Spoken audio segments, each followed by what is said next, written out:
We begin with that tense moment in the House of Commons. Conservative Leader Pierre Poilievre was kicked out of the chamber by Speaker Greg Fergus after refusing to withdraw on parliamentary language. The CBC's JP Tasker is here. He's been following the story and he's going to help us break it all down. So JP, quite the day in Parliament today. I mean, how did this all start? Yeah, it was easily one of the nastiest question periods I've ever witnessed on Parliament Hill. There was a lot of yelling, screaming, heckling from both sides, everyone sort of piling on each other today. You heard in that clip just off the top there, you can hear Greg Fergus, the speaker, saying no, no, no, trying to get the place under control as things were just really popping off. Let's get to the first clip package here to show viewers how this all happened. I condemn a Prime Minister who allows open use of crack, heroin, meth, and weapons in hospital rooms that threaten nurses and on school buses next to children. Will the Prime Minister reverse his extremist policies at the The leader opposite is showing us exactly what shameful, spineless leadership looks like. He shakes hands with white nationalists and then goes to actively court the support of those members and has the nerve. Get it together, Greg! Any idea what you're doing? Order. I'm going to ask the honourable member from Lethbridge if she has problems with the chair that she should challenge the chair in a way, but as she knows, by challenging the chair is against the rules of this House. I'll ask the honourable member to please ask her to withdraw her remarks. The chair is acting in a disgraceful manner. I have to name you for disregarding the authority of the chair. Pursuant to authority granted to me by Standing Order 11, I order you to withdraw from the House. So you heard the Prime Minister there calling Poilievre spineless, and Rachel Thomas, a Conservative MP from Alberta, from Lethbridge, jumped on the Speaker for not interjecting and trying to shut that down quicker than he did. She was calling him disgraceful. The Speaker obviously up on his feet, not happy with being called disgraceful by one of the MPs. He asked her to withdraw that comment. She didn't. That's where things got started. Okay, and that whole exchange, JP, that was sparked by Pierre Poilievre trying to lay all the deaths from the drug crisis in British Columbia at the feet of the Prime Minister, and the Prime Minister then trying to link Pierre Poilievre to extremist political actors in this country and refusing to disavow him. That's where the extremist language comes in there. So that all led up to the moment where Rachel Thomas was kicked out by the Speaker. Where did things go from there? Yeah, you mentioned, so Poilievre, Trudeau trying to tie Poilievre to that convoy meeting in the Maritimes last week where there was some allegedly unsavory elements, and that's where the spineless comment comes in, because Trudeau felt that Poilievre should have condemned some of the views that were emanating from some of the people there. And so Poilievre was kind of giving it back, if you will, trying to punch back after being called spineless by the Prime Minister. He called him a wacko for initially supporting BC's push to decriminalize some of the hard drugs as they try and really get this opioid overdose crisis under control. Let's listen to that exchange. Now back to the original point. I'm going to ask the Prime Minister to start his question and to reframe it in a way that does not call into the character of an individual member of Parliament. It was a choice to pander to white nationalists, not an accident.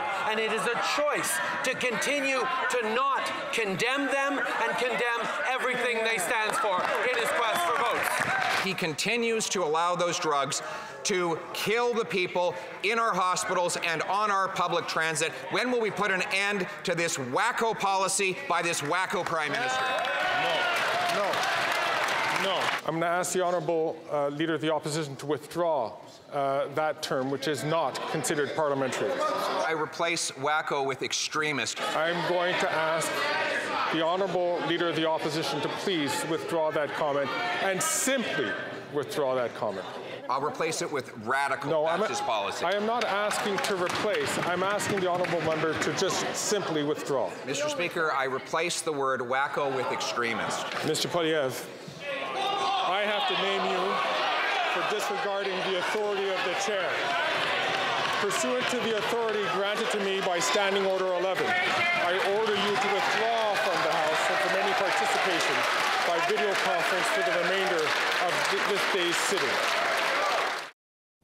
So the offending word there, wacko, the reason why he was kicked out was not necessarily because he used that word, but because he refused to withdraw it, as Speaker Greg Fergus had asked him to do. After all that went down, as you mentioned earlier, the entire Conservative caucus marched out en masse behind their leader, Poilievre. Trudeau stuck around, took a few more questions from the NDP and Bloc Québécois MPs he was supposed to answer questions from today, and then he himself also left, just leaving the Liberal and NDP benches there. And as you can see in the picture, the Conservative bench is completely empty as they went out in protest, feeling it was unfair for Fergus to remove Poilievre for that. Yes, Yves-François Blanchet, the Bloc Québécois leader, got up and said, "Well, happily take his time." So yes. The Conservatives left. There was some huddling, as we understand, in the lobbies that we saw behind where the MPs sit in the House of Commons. Our Chris Rand spotting them meeting with Chief Strategist Jenny Byrne and others, figuring out what they're going to do. No real Conservatives came out to scrum. We did see from other people, but they are reacting largely online. What are we seeing from the Conservatives there, JP? Yeah, they've definitely pounced on this, and as I mentioned, they're framing this as an attempt by Greg Fergus, who was elected as a Liberal MP before becoming Speaker, an attempt by Fergus to silence Poilievre and some of the tough questions that he was lobbing at the Prime Minister. They're already starting to fundraise off it. We've just received some fundraising correspondence in our email boxes, so they're already jumping on this. They have an Instagram campaign using hashtag wacko, and we also got a statement from Poilievre as well on Twitter, on social media, just posting a few moments ago that today the Liberal Speaker censored me for describing Trudeau's hard drug policy as wacko. 6 people dying from overdoses every day in BC is wacko. Kids playing next to used syringes is wacko. Nurses worried about breastfeeding after breathing in toxic drug fumes is wacko. This is a wacko policy from a wacko PM that's destroying lives. So obviously not backing down from those comments. I should point out that yes, BC pulled out of that decriminalization push last week. It's still in the hands of the federal government, but it's not entirely clear if the Prime Minister is willing to go ahead with this project, because we heard from Yara Sachs, who's the Mental Health and Addictions Minister, earlier today. She said they've received BC's proposal to pull back from that decriminalization. It's in the hands of Health Canada right now. They are doing the necessary reviews. It's not just something, she claims, that can be torn up and disregarded over a weekend, that it will require a little more legwork. So it's not entirely clear if the Prime Minister is supporting these so-called wacko policies that Poilievre is accusing him of supporting. Right, and as I understand it, JP, what they need is to find out if people are no longer allowed to use drugs in public, where do they go? Right. What's the plan for those people? And I want to point out, too, for the people following at home, he wasn't kicked out for calling it a wacko policy. He was kicked out for calling the Prime Minister wacko and then refusing to withdraw it. Anyway, JP, lots going on today. Yes. Prime Minister's questions tomorrow should be equally as entertaining. CBC's JP Tasker. Thanks so much, man. Appreciate it. Thanks, David. Okay, so outside of the House of Commons, reaction was swift, with practically all parties crying foul over the events that unfolded. We're not going to stay in proceedings when there's 2 sets of rules. One set of rules for a Prime Minister who isn't asked to follow the same rules that the official opposition is. Our job is to ask questions and to hold the government accountable.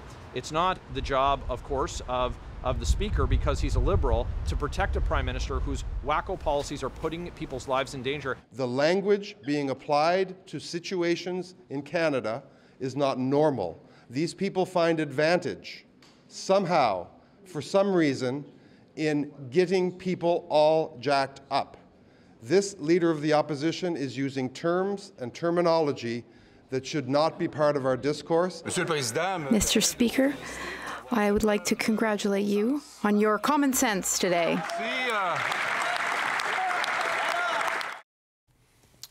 We reach out to all parties for their reaction. I'll be speaking with Liberal House Leader Steve McKinnon in about 15 minutes from now. The Bloc Québécois was not able to provide anyone for an interview, but as you saw there, they did offer that they supported the Speaker's move. We also reached out to the Conservative Party for an interview, but no one was made available. We're going to turn now to the foyer of the House of Commons, where I'm joined by NDP House Leader Peter Julian. Mr. Julian, thanks for taking the time on a busy day. Good to be with you. What do you make of the arguments there from the Conservatives that this is a Liberal Speaker applying a double standard and censoring the Leader for his criticism of the Prime Minister's policies here? Absolutely not true. The reality is the Speaker is the officer that members of Parliament elect to ensure that the rules of the House of Commons are followed. And the Speaker asked the Prime Minister to withdraw and reformulate, and the Prime Minister followed what the Speaker said. Mr. Poilievre simply refused.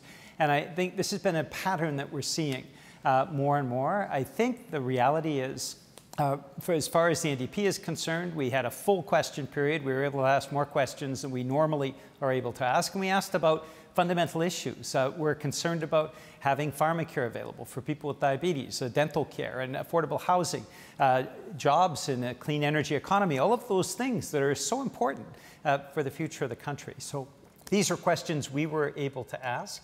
As far as Mr. Poilievre is concerned, he needs to follow the direction of the former Speaker, who is now his House Leader, Mr. Scheer, who was very clear in the years when the Conservatives were majority that you could not question a Speaker's directive. You simply had to ensure that you followed whatever the Speaker was asking you to do within the standing orders. And so for Mr. Scheer to insist upon that when the Conservatives were in power, and now for Mr. Poilievre to take a completely different tact, I think is irresponsible. And I think Mr. Poilievre revealed himself more today.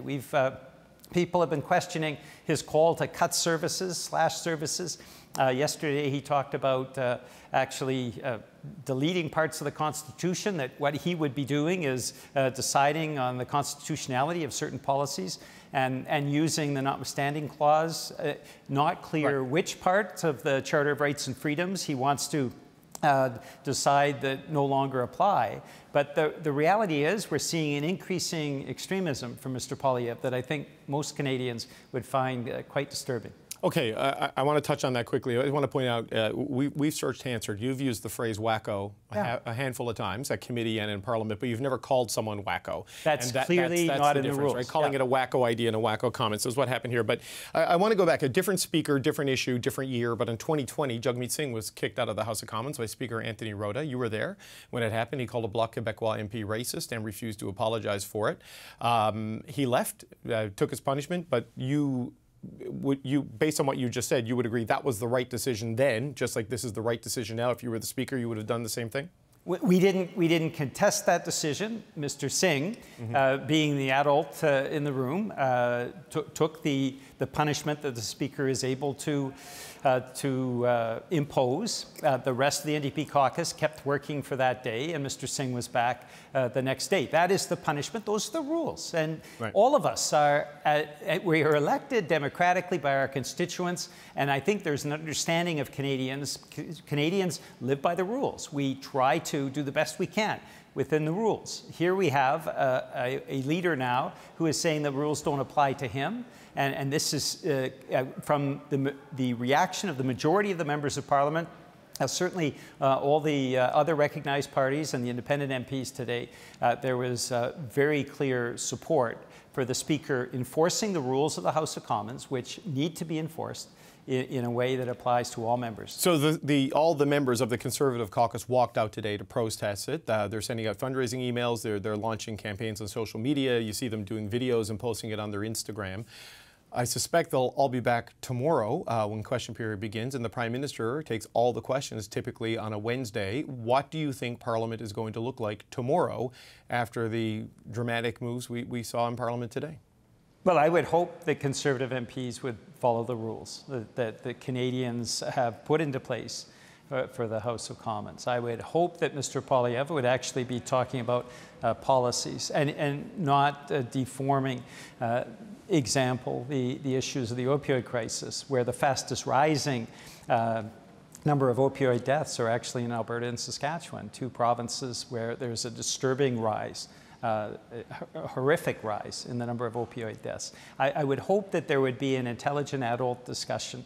Question period is supposed to be an opportunity for members of Parliament who are democratically elected by Canadians to bring up questions that Canadians want to hear answers to. Right. And I hope that will be a calmer and more adult question period tomorrow, and that Mr. Poilievre will reflect tonight on his actions today. Just on that, we've got about 60 seconds, Mr. Julian, but the focus here has been relentlessly on the opioid death rates in British Columbia. But as you say, they're also high, tragically so, in Saskatchewan and Alberta, which have a very different suite of policies. And if you look at it, it's like, I think it was almost 1,800 deaths in Alberta last year for a population of about 4.8 million versus 2,500 for 5.5 million in British Columbia. The issue is the fentanyl, right? Like, I mean, this is what it comes down to, is that there are drugs on the street and people have addiction challenges, but it's the ingredients in the drugs that is killing people, because if you do the math, the outcomes with different policies aren't any different because of what's in what people are injecting. Yes, and we believe the federal government needs to call a national health state of emergency on this issue. In BC, I think because of the policies that have been put into place, there's been a bit of a plateauing. The death rate is tragically high, but at least we're seeing an easing off of the skyrocketing rates. But Alberta and Saskatchewan, as you point out, continue to see massive increases in the number of opioid deaths. Each death is a tragedy. Each death means a family that is mourning. And we need to see the federal government step up and take the appropriate action, including put into place safe consumption sites, which is the alternative, as you point out, to public consumption. These are things that need to happen. This needs to be treated as the emergency it is. Okay. NDP House Leader Peter Julian, we want to thank you for your time today. We appreciate it. Thank you. Government House Leader Steve McKinnon joins me now in the studio. Mr. McKinnon, thanks for coming in. Thank you for having me. Where does this leave the House of Commons right now? I mean, this was an extraordinary day where the Speaker gave the Leader of the Opposition four times to withdraw, and he refused, and he eventually kicked him out along with Rachel Thomas. Where does this leave things in Parliament? Well, if I may recap the week. You know, last week, Mr. Poilievre proactively visited with a bunch of violent extremists, people who've advocated anarchy, who've advocated gang-raping journalists, violence against LGBTQ people. He refuses to apologize for that. Yesterday, he, with a wink and a nod, basically said he would tear up the Charter of Rights, something that I think he's long thought of doing as Prime Minister in terms of criminal justice legislation. This is violent, extreme language and rhetoric. It is unfortunately relatively new in this country. For people out there who are thinking this is John Diefenbaker or Robert Stanfield or Brian Mulroney or even Stephen Harper, this is not that. And this is not normal. We should not normalize that. And of course, we have to call it out. Of course, the House of Commons is a place to debate those kinds of actions. But this is the trick. The Conservatives, when they import this violent language, extremist language, into our institutions, get called on it, break the rules, and are invited to comply with the rules, they leave and pretend they're victims. That is also right out of the playbook, David. Okay, there's a couple of things to go through there. His visit to this encampment at the Nova Scotia-New Brunswick border. Now, I acknowledge there was a diagonal symbol drawn, small, on the inside of the trailer door that he's been pictured coming out of. There's no obvious evidence that I have seen that the individuals who were there when he was there are violent or extremists. I know the diagonal symbol is associated with a group described as violent or extremists, but the individuals there aren't necessarily violent extremists. Well, again, he doesn't know that, and there have been journalists who've looked into these matters. What seems very clear, though, is that these people are adherents of that philosophy, are adherents of this kind of worldview that is, frankly, very scary, and once called on it. Now, Mr. Poilievre has had a week to reflect on this visit. Why doesn't he just disavow it? Why doesn't he just simply say the support of these people, or the support of Alex Jones, who has denied the slaughter of children in schools in Connecticut? Why doesn't he just say the support of these people is not welcome in the Conservative Party of Canada? He won't do that. He doesn't do that. That's because this is new. This is dark. This is not a very positive feature of our politics right now, David. It indeed makes some people quite disturbed, but here's where we are. Right. Now, it's appropriate, though, that this be called out. It's appropriate that this be debated and named for what it is, and people who are advocating these things be meant and have to be held to justify right, it. and you did this yesterday in question period with him in an answer to a question that was not about this. And the Prime Minister did it today in a question that was about drug overdoses in British Columbia because of the fentanyl let's remember, crisis. though, again, back to violent rhetoric. He accused the Prime Minister of willingly and knowingly promoting policies that kill children. No, he put the drug overdose deaths squarely at the feet of the Prime Minister in British Columbia because of the decriminalization policy, ignoring what's happening in Alberta and ignoring what's happening in Saskatchewan. Indeed. This is fentanyl is driving these things. But the Prime Minister called him shameless and spineless and pivoted to extremism in a question about this. Why use a question about this to raise these issues you're raising? He didn't call him shameless and spineless. He said it was spineless leadership, which is quite different. And then Mr. Poilievre used unparliamentary terms, was invited to withdraw them 3 times, refused to do that. But this is the playbook, David. This is how they work. They break the rules. They are called on breaking those rules, invited to comply with the rules, and when that doesn't work, they go out and they scream victimhood. They say the institutions do not welcome our views. The institutions do not welcome us. You need to support us because these institutions, well, these institutions like the Supreme Court, which protects our Charter of Rights, or the House of Commons, which is the temple of our democracy, which has rules that all members have agreed on, that the Speaker neutrally makes sure that are enforced. These are the very institutions Mr. Poilievre wants to import this kind of worldview into, to import this kind of violent, extreme, racist, in many cases, language and rhetoric. Right, but you've talked about violent and extremist language, and I would love for the Conservatives to come on the show and speak for themselves. As they ought to. But the rhetoric in there, like they weren't advocating for violence. What was violent and extremist in terms of what he was saying today? I know you may find it distasteful and inappropriate that he's blaming your government policies for these drug deaths, and it may be factually inaccurate, but what's violent and extremist about what they're saying in Parliament? No one argues that the issue of opioids and fentanyl, like it is in the United States, like it is in many other jurisdictions, is a serious public policy issue, one which we've worked with the government of British Columbia to take on. But no one, I don't think, or any reasonable person could argue that the ultimate objective is to keep people alive so that they can maybe be directed to treatment and community and other resources that are available to them so that they may find the help that they need.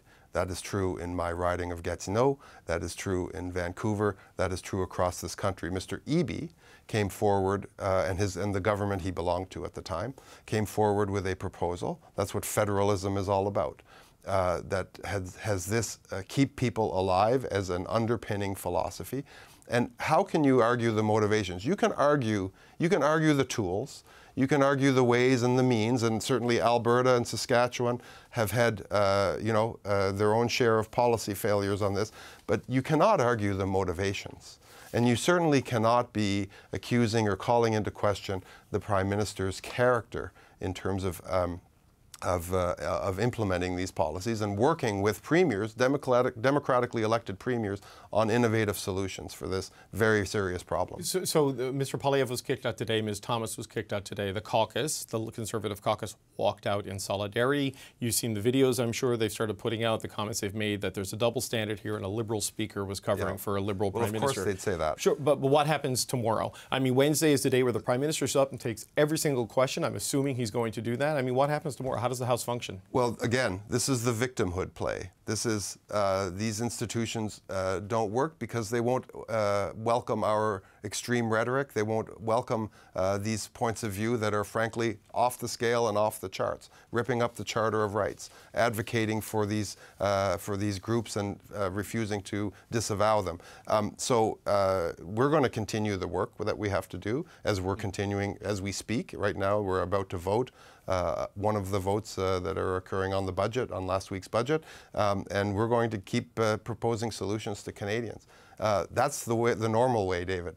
Debating these issues, defending these issues, standing up for one's beliefs, but this violent, extreme rhetoric that comes from the right wing that looks imported is a very dark thing and something that needs to be called out.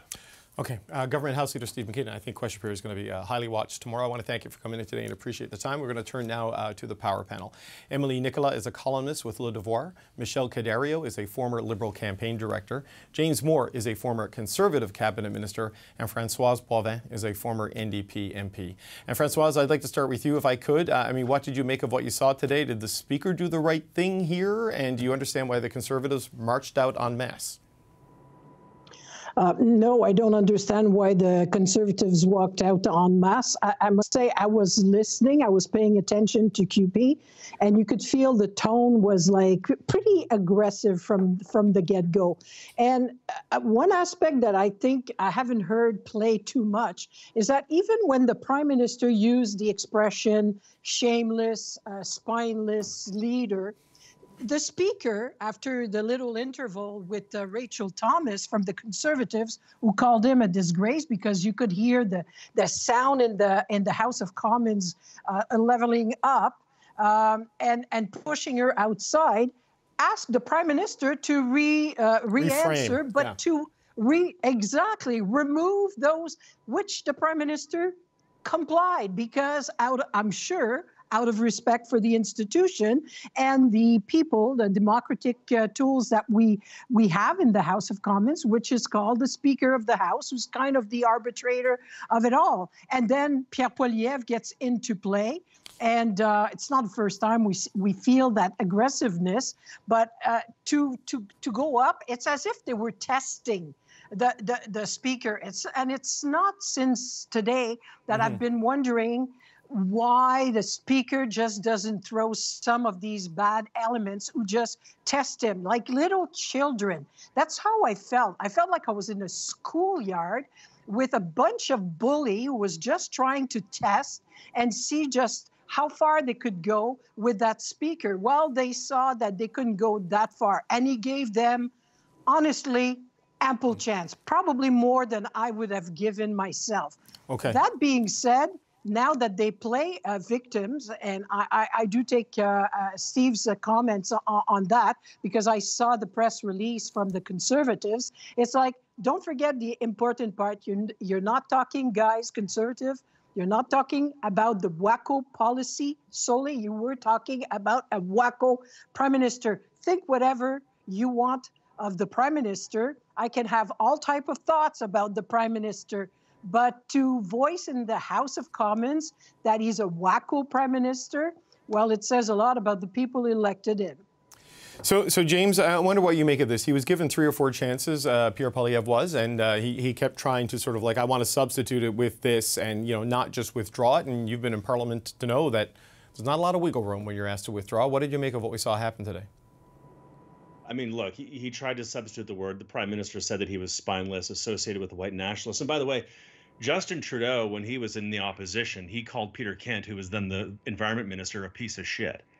So for Liberals to get on their moral high horse, it's a pretty fall drop from that saddle down to the ground if they want to ride their moral high horse about appropriate rhetoric in the Parliament of Canada. That's how Justin Trudeau behaved when he was in the opposition. So did he withdraw that, James? Was he asked to withdraw that, and did he withdraw? Because he's not kicked out for what he said. He's kicked out for refusing to withdraw, right? I mean, that's the way it works in Parliament. Well, he offered to substitute. And look, what matters is the subject matter that was raised, right?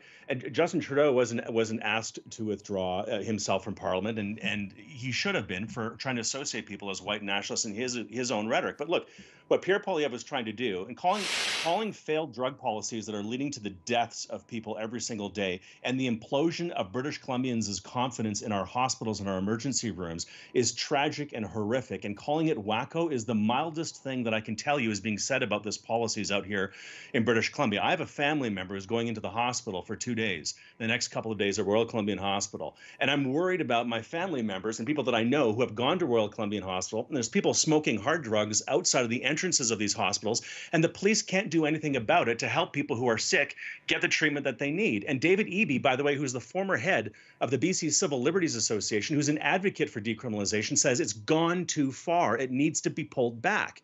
So, I mean, look, when Pierre Poilievre and David Eby are aligned on a policy as sensitive as this, because the public is demanding it be changed, saying that it's wacko in the Parliament of Canada, maybe the language is a little bit hot, but that language is mild compared to the language that's being said, I can tell you, on the streets of British Columbia. No, I understand that. And Michelle, I was speaking with someone in government today to find out where their decision is on the request from David Eby, and they said they've received it. They have some questions. They haven't made up their mind. There's an assessment process going on that now, just so people are following at home. But Michelle, what are your thoughts on this today? It was calling the Prime Minister wacko that got Pierre Poilievre in trouble with the Speaker and refusing to withdraw. Where do you think this goes tomorrow when everybody comes back, assuming the Conservatives don't boycott? Well, you know, I don't think that anyone would bring a child and point to this and say, hey, there's an example of what you could be, you know, in the future and how you can run the country. It was shameful, the whole lot of them. And, you know, at a time when we have protests on campuses across the country, when presumably parliamentarians should be working to try and bring the tone down, to actually try and have some kind of a real conversation on an issue that's taking place in the Middle East, and to try and actually allow students to go to school in peace and to be safe without facing any kind of hatred. This is what they show themselves in Parliament. It's pathetic. And I got to say, you know, Pierre Poilievre really revealed himself today. He, you know, clearly the rules of Parliament don't apply to him. In the thing that James brought forward, you know, Justin Trudeau did actually withdraw those remarks. It's not like he refused and challenged the chair. And then yesterday, he's like essentially tossing out the courts and saying, I know better. You elect me. It's just going to be the Poilievre court. He's got a whole lot to say, and it's a really kind of scary in terms of what direction he wants to go. And just to be clear on the BC issue as well, this was a David Eby legislation that was brought forward that they asked for the government to support in terms of allowing them to try something different. It turned out, and James is right on this, it is an unmitigated disaster. People are scared to go into the hospitals. It's open drug use on the streets. And now David Eby is backtracking on his legislation and asking the government for help. So let's just be clear on that. And I think the other point on this is you got to talk about motivations. And, you know, to question motivations is, as Stephen said earlier, is just not fair, and it's just not appropriate. And what we would hope is a kind of a civil society. You know, you question the policy, fine, but just be better, the whole lot of you. Well, you know, Emily, on the whole opioid crisis, I mean, that we're seeing in the Western provinces, I mean, 2,500 deaths last year in British Columbia, a population of 5.5 million people, and you know, an unquestionable tragedy. Next door in Alberta, which doesn't have this set of policies, 4.8 million deaths, or sorry, 4.8 million people, 1,700 to 1,800 deaths. And Saskatchewan is headed towards a record year on opioids. So it's more than just the policy mix, right? I mean, the disorder stuff that has obviously come with the BC thing is part of it. But there is a crisis happening there, and the conversation is about blame rather than solutions in a lot of ways, in a lot of directions on this. And I just wonder what you make of what we saw happen in the House of Commons today. I think it's important to state that this anger that people are feeling, that James was alluding to, a lot of that anger at the situation and frustration with the situation is valid. There is a way to express anger and to relay that anger as a member of parliament that isn't about contempt for the institution. And I think that got lost today in a way that doesn't serve the actual victims of the opioid crisis, and certainly doesn't serve public health in the West Coast. I've seen, you know, from the Pierre Poilievre visit border at the New Brunswick-Nova Scotia border, people have been insisting on who he met with. For me, the biggest thing here is actually what he said. When you have the leader of the opposition going to people, calling the Prime Minister a liar, essentially, saying that he just lies and lies and lies all day. What you have is basically a leader of the opposition who encourages the Canadian population to distrust Canadian institutions in general. And what happens is that when you do become Prime Minister, that distrust stays on. Because you cannot put the toothpaste back in the tube of just people believing that their leaders and their media are lying. And we've seen that in the United States. And so when you do that when you're in a position, I think there's a serious mistake there in thinking that this might not follow Pierre Poilievre if ever he came to power. And the same thing as well with what happened in Parliament today. It was unfortunate for the Prime Minister to go in the fray this way, because basically what he did is bury the news of Pierre Poilievre saying he would be using the notwithstanding clause for criminal justice issues. This was a huge news, and we're not talking about that today because we're talking about how things are said in the House of Commons. And so what you have is a leader of the opposition who, one, says that basically government is lying. Two, says that journalists are lying, refuses to go on the national broadcaster for interviews even. and see, goes around the chart of rights and freedoms that we have in this country, like a lot of premiers have done before him, and we're going on a trend of just not having an operational chart of human rights and freedom. We're not able to have this conversation about what's happening in the country as a threat, because every day we're focused on every individual tree and how outrageous they are, and there's very little airtime to actually comment the forest of basically what's been happening here in Canada. What's happened today at the House of Commons is not just about the vocabulary, it's about the trend. And I wish we were able to talk about that trend more, because otherwise we're not going to be able to do any better than what journalists have been able to do when Donald Trump came to power in the U.S. and the distrust that it led to in terms of Americans' relationships to their institutions as well. Okay, not because you made that impassioned plea, but we are going to switch topics to talk about the notwithstanding clause, because that was going to be our big story today. We had a couple of lawyers on the show earlier to talk about the implications of this, because before all that drama in question period, Parliament Hill was abuzz with the reaction to what Pierre Poilievre said, saying he will make sure any changes he makes to bail and sentencing laws are constitutional, a reference to using the notwithstanding clause. Poilievre made the comments yesterday in a speech to the Canadian Police Association. All of my proposals are constitutional, and we will make them constitutional using whatever tools the Constitution allows me to use to make them constitutional. I think you know exactly what I mean. So they will happen and they will stay in place, and I will be the democratically elected Prime Minister, democratically accountable to the people, and they can then make the judgments themselves on whether they think my laws are constitutional, because they will be. Okay, so that was last night. Today, other party leaders weighed in. Pierre Poilievre just proposed to override the fundamental freedoms and protections of Canadians. Override the charter that is there to protect women, minorities, to us LGBTQI+ communities. That's not right, and it's not responsible. Mr. Poilievre wants to take a wrecking ball to the foundational principles of our civilization. The fact that the federal leader would want to use this notwithstanding clause makes it clear that it's absolutely legit for Quebec or any province to do the same. Okay, Françoise, I want to start with you, if I can. We have seen the notwithstanding clause used with great frequency in recent years at the provincial level, sometimes preemptively, and that's created a suite of issues that Emily sort of talked about. We've never seen it at the federal level, and there's a warning from a lot of people today that if the federal government starts doing this, look out. What are your thoughts on the implications of this? Exactly, look out. I think today was, I'm sure Quebec government was watching this with a big interest. You saw by the reaction from the Bloc Québécois. That was my first take when I heard the comments from Pierre Poilievre.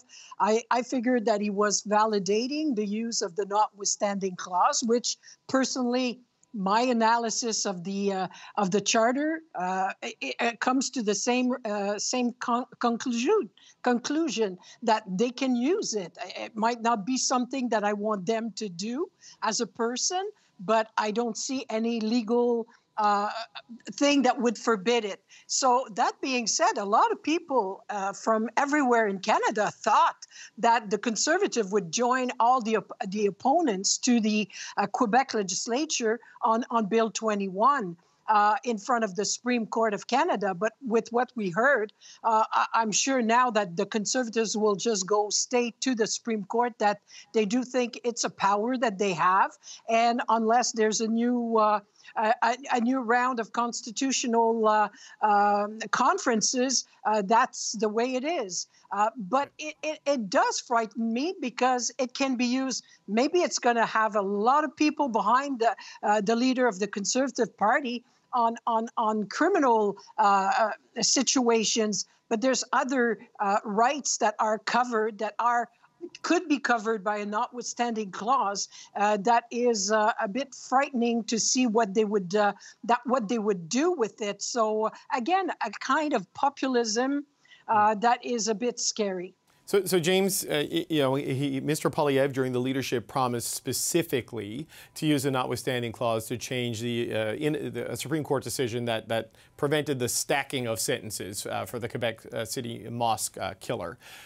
He also has talked about jail, not bail, and a lot of these things which suggest he wants to pass legislation that may or may not conflict with jurisprudence, because, that this is why the bail system in Canada is the way it is in many ways.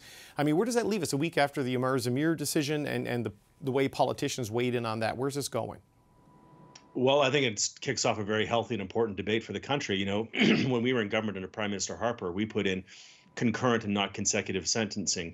We wanted to have consecutive sentencing for violent criminals rather than concurrent. So if you have multiple convictions for multiple violent crimes, you stack them one after the other as opposed to time served at the same time. So we thought that was an important value, particularly for violent crimes and crimes against kids and so on. And that was struck down by the courts. And time ran out on Stephen Harper's government. The public elected Justin Trudeau, but now we may be coming back around to a Conservative time in office, and Pierre Poilievre wants to set it right that we want to make sure that criminals are held accountable for their behavior in our democratic society, and that's an entirely reasonable thing to say. He's started off a debate here, I think a healthy one and an important one, and I think the public out there is they want the government to act prudently and responsibly, which is why Pierre, I think, started what he said with saying his legislation would be constitutional, would respect people's constitutional rights. But the first responsibility of the government before it does anything else is to protect people who play by the rules from those who will not. And when we have people who are smoking drugs outside of hospitals and police officers can't remove them, when you have people getting pushed off of subway platforms, when you have people who are being victims of violent crime, when you have people who are nervous and anxious to leave their homes at night, when you have the rise of anti-Semitism and anti-Islamic and Islamophobic violence out there in our society, and people are increasingly nervous to just participate in normal civilized life, I think people are looking for a prime minister who's going to say, I'm going to make this country safe again. I think that's an important thing to have in the office of the prime minister of the country. Right, but just to follow up on that, the bail issue, someone's not convicted, they're accused. And I know there's issues with repeat offenders, and clearly that needs to be dealt with. But I was struck by the example of Amar Zamir last week, and going back to see what Premier Ford, John Tory, and Patrick Brown had all said about how disgusting it was that he got bail. And boy, what came out after that trial. He was accused of cop killing, and the evidence that came out after that trial, you understood why he got bail. You don't even understand why the prosecution went ahead with it. So what do we do when we've got this sort of an issue hanging out there and these sorts of promises and the possibility of the notwithstanding clause? Hot individual circumstances make for bad law, but sometimes they can kick off a conversation that's overdue, and criminal justice reform has been long overdue in terms of in a serious way. And I think we should have that conversation. We've got, looks like 18 months to the next campaign, and I think it's a healthy conversation for the country. Michelle, what are your thoughts on all of this? Sure, let's have the conversation, but let's also start with the premise that, we actually believe in a justice system. We have courts for a reason. And just giving one person or the Prime Minister some kind of an override of the courts at whatever discretion he wants, and to start using a clause which is supposed to be apparently something that is an extraordinary event, but starting to use it just to further his platform goals. That's not where we want to be, I don't think, as a country. So sure, let's have that conversation. Let's have that debate. Let's talk about why the Charter was brought in, to actually protect the rights of the minority, to make sure that it wasn't just the majority's voice that was heard, and that everyone actually had a say and had a reflection in the courts. James was around the cabinet table. There was no conversations about just bringing in the notwithstanding clause when certain bail things, and I remember a case that was, close to his riding when I was in BC government that we were dealing with him. And, you weren't talking about bringing in the notwithstanding clause to try and override something that you didn't like that the courts decided. It wasn't even considered, I doubt. When I was in Prime, you have to actually have some kind of legitimacy based in the processes that we have. We can talk about criminal justice, for sure. But we also have to remember that, in our country, that you're innocent until you're proven guilty. And if we don't respect that, who are we? I think that a lot more conversation can happen on that. Okay, James, jumping quick, and then I'm going to go to Emily. Yeah. I just say, I don't think you and I disagree. There does need to be a balance that's being struck, and I think increasingly you see in public opinion research that the public doesn't think that balance is there, and that's the point, I think. Emily, there's a lot of serious issues that are being put on the table in the Parliament. I'm not sure how seriously they're being discussed in some of this. There are competing fundraising emails going back and forth between the Conservatives and the Liberals over the use of the word wacko. And meanwhile, as you said, we have this possibility of an important and weighty constitutional lever being pulled to deal with, justice rights. I mean, you started this. Let you finish the conversation. There is a huge disconnect between even the conversation we just had right now and effectively those emails that are going on to party members. And I think that in and of itself is exemplary of what's wrong with party culture at this point in this country. Just want to highlight that just today, actually, there is a union of Quebec teachers who is challenging Bill 21 again. Specifically for the preemptive use of the notwithstanding clause by the Quebec government. And the argument that they're putting forward is that normalizing the preemptive use of the notwithstanding clause is incredibly dangerous to our democratic institutions, essentially. Saskatchewan government did exactly the same with issue of trans rights and especially trans kids. Just a couple months ago, preemptive use of the notwithstanding clause. And for me, that's the conversation that I wish we had. The criminal justice conversation is a separate topic. But I wish people understood that first they come from minorities' rights. In this case, Muslim women who were trying to be teachers, trans kids. But really, for example, when Doug Ford almost pulled off the same thing in Ontario, it was to stop a strike, which is basically, it's not a minority issue. It's everyone's issue. If it's about freedom of expression, it's everybody's issue. When it's about freedom of association, it's everybody's issue. Women are not minorities. It's 50% of this country. And so if we normalize the use of the notwithstanding clause the way we tend to be doing right now, first, the people who are going to be affected the most are maybe people that you don't identify with or people that you think are bad apples, bad actors or dangerous criminals. But we are normalizing a way to do politics that down the road can affect everybody. And so if you think that this is not affecting you because you're not part of these groups, think again and look at a history book in terms of how those things tend to play out. No, I was looking back at some of the history of the debates around the notwithstanding clause today, and people like Peter Lougheed, who were proponents of it, suggested essentially it was really an emergency brake in the Constitution, and increasingly it's become an easy button for people to advance legislation. And I'm not sure this is how. Except they didn't. Yeah, go ahead. Except they didn't put it in the legislation. No. That's the problem. They might have discussed whatever to their heart content, but the bottom line is there's no way to temper it. Nobody says in case of emergency you might be using the notwithstanding. That's why if we were an adult country, we would be able, because the Federation changed through decades. So what's wrong with having a good sit down between Prime Minister and premiers?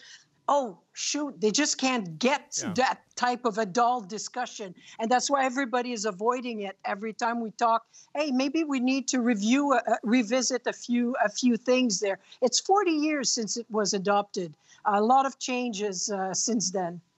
Yeah, it sure has. All right, we got to leave it there. I'm sure we're going to talk about all of this again, and who knows what tomorrow will bring. I want to thank the Power Panel for being here with me, Michelle Cadario, Françoise Boivin, James Moore, and Emily Nicolas. Thanks so much, gang.